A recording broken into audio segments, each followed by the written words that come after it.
number one, let us never forget, and in fact, I just tweeted this, never forget, that had Mitch McConnell not refused to even hold a hearing for Merrick Garland for over a year and hold that seat open so that Neil Gorsuch could be, confirmed on the Supreme Court once Trump came into office, had Mitch McConnell not done that, you would have Merrick Garland on the court, and the court last night would have stopped the state of Texas 5-4.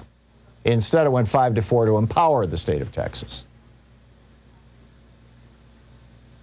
So Mitch McConnell owns this as much as Texas owns this. And I want to dig into the abortion side of this after the break in about 10 minutes here.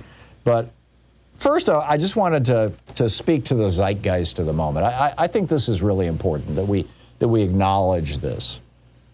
Some Americans, and I'll tell you, there are moments when Louise and I feel this way. We were talking about this morning, which is what provoked me to write this, what in all probability is going to be the rant that I publish tomorrow at Hartmann Report. But some Americans feel like we're living through the last days of of the book of Revelation. You've got a worldwide pandemic that's killing people, including our children. You've got climate change that has now drowned the East Coast, and the West Coast is on fire.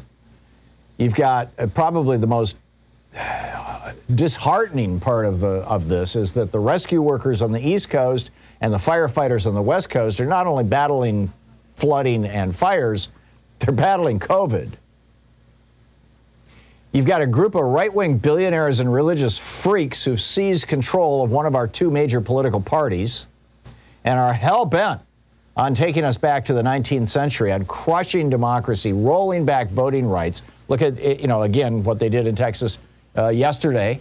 They passed, the day before yesterday, they passed this abortion bill. Yesterday, they passed the You Can't Vote Here bill. As they aggressively these white conservatives in Texas aggressively taking more and more, imposing more and more restrictions on the lives of women and minorities in Texas.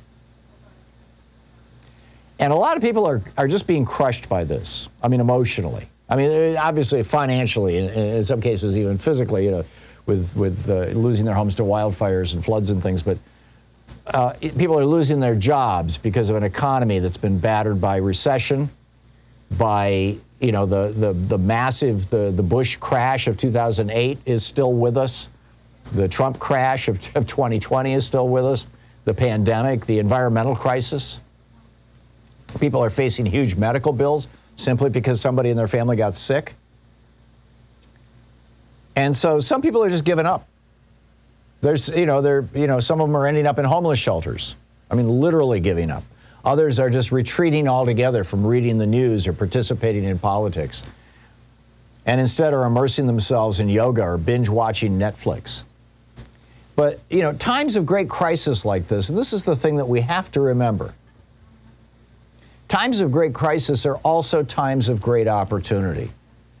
And while some people will always, give up and walk away when the going gets tough, giving the trolls and the Republicans what they want, there are others of us who realize the importance of doubling down on our activism.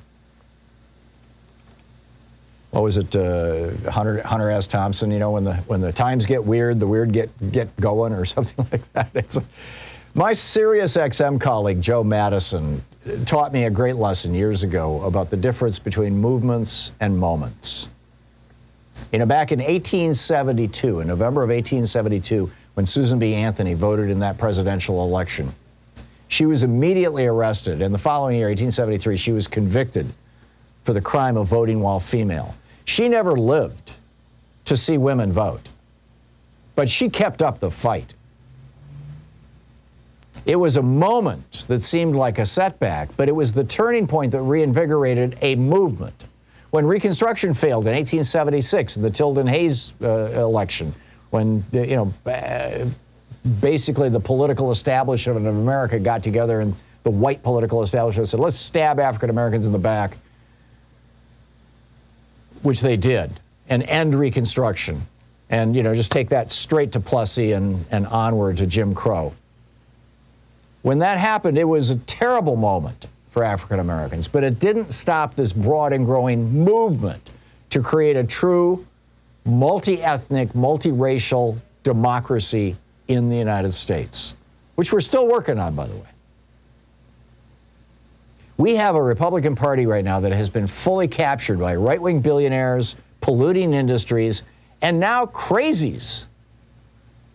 I mean, people who are, you've got a couple of politicians out there, Republican members of the House of Representatives, who are essentially trying to say, if you want to remain a Republican, you have to endorse what happened on January 6th. You've got members of the Republican Party openly calling for bloodshed, Madison Cawthorn's word, as a solution for political conflict. You've got some of these guys, members of Congress, participated in this attempt to seize the U.S. Capitol and assassinate the Vice President of the United States and the Speaker of the House of Representatives. And now you've got this so far successful effort by Republicans to use vigilantes in Texas to intimidate low-income women. And keep in mind, this is, any woman in Texas who's in the top 20% income-wise, any woman in Texas who's making more than $50,000, $60,000 a year, they can afford a plane ticket to Phoenix or Los Angeles or Denver or wherever they want to go and get an abortion. But using vigilantes to intimidate low-income women in Texas, this program, now that the Supreme Court endorsed it last night on a 5-4 basis, John Roberts, by the way, siding with the 3 liberals, this is now poised to spread all across the United States. Over the next 2 weeks, I predict you're going to see at least a half a dozen states adopt this. They have changed the voting laws in 19 states now, so they can rig elections to maintain their power in the face of dwindling support by the American public.